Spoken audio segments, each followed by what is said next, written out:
Hello, ladies and gentlemen. We have Pre-Calc Lesson 46, Complex Roots and Factoring over the Complex Numbers.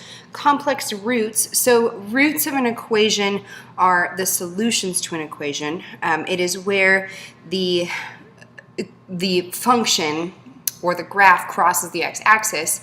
Now, complex roots means that the graph does not cross the x-axis, but there's still a value we can plug in to satisfy our equation. So complex roots are the set of real numbers is a subset of complex numbers. Real numbers have an imaginary part that just equals 0, right? So complex numbers is the big set of numbers, real numbers is a smaller set of numbers. And we could say like 2, we really could write it as 2 plus 0i, right? This is a real number, this is it in the imaginary. And what you need to know is complex roots always appear in conjugate pairs, meaning plus or minus. Okay, so example 1 is very similar to a lesson we did just recently. We want to write the quadratic equation with lead coefficient of 1 whose roots are -7 and 4, right?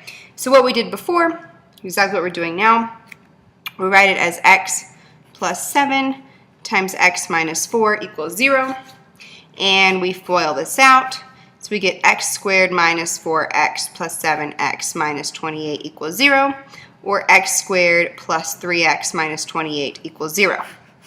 Lead coefficient is 1, it's our quadratic equation. Now, let's do something with the same instructions, but have roots 1 plus 2i and 1 minus 2i. So, we do it the same. We have x minus 1 plus 2i times x minus 1 minus 2i equals 0. We first distribute our negatives, so we get x minus 1 minus 2i times x minus 1 plus 2i equals 0. And now I multiply these through, so I get x squared minus x plus 2ix minus x plus 1 minus 2i minus 2ix plus 2i minus 2i squared all equals 0. Now I start to simplify. I have x squared, that goes away. I have minus x and minus x, so minus 2x. I have minus 2ix and plus 2ix. I have minus 2i and plus 2i.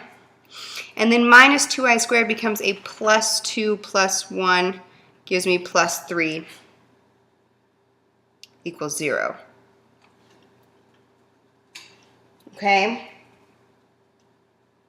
Or I'm sorry, this should be a 4i squared. Silly, silly, silly. It should be plus 5. Okay, so this is just a review. We did this in a previous lesson. But now let's do the reverse. So instead of just writing that quadratic equation, let's factor over complex numbers. Okay, so first, as always, factor out a greatest common factor. It will help a lot. And then use the quadratic formula to find the roots.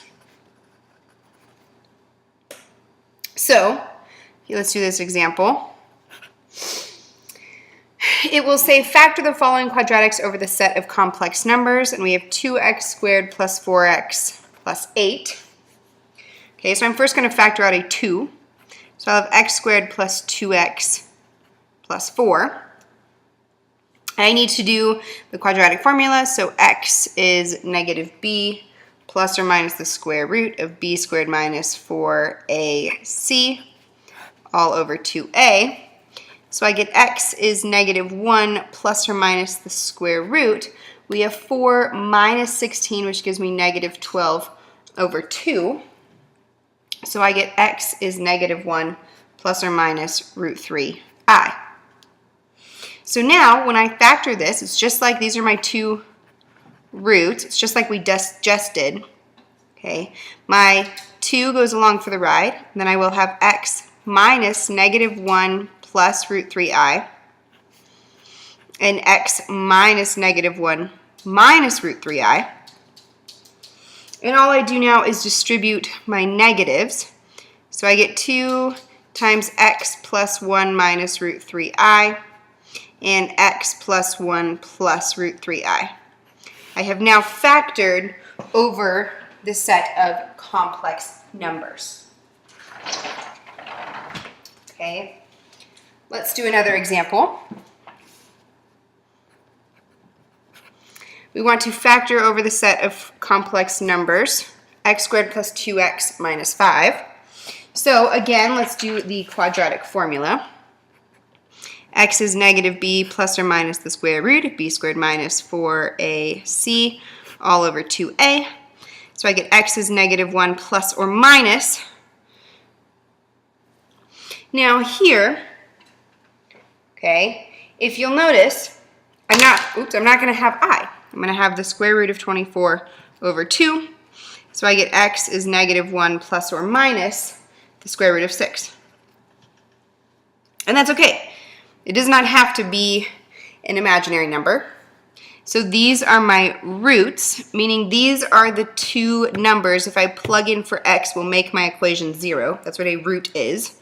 So I will have x minus negative 1 plus root 6 and x minus negative 1 minus root 6. Distribute your negatives. So you get x plus 1 minus root 6 and x plus 1 plus root 6. I have now factored over the set of complex numbers. So we will be taking this later and we will be doing more and more and more with this. For now, this is all you need to know, how to factor over complex numbers. So I will leave you with that.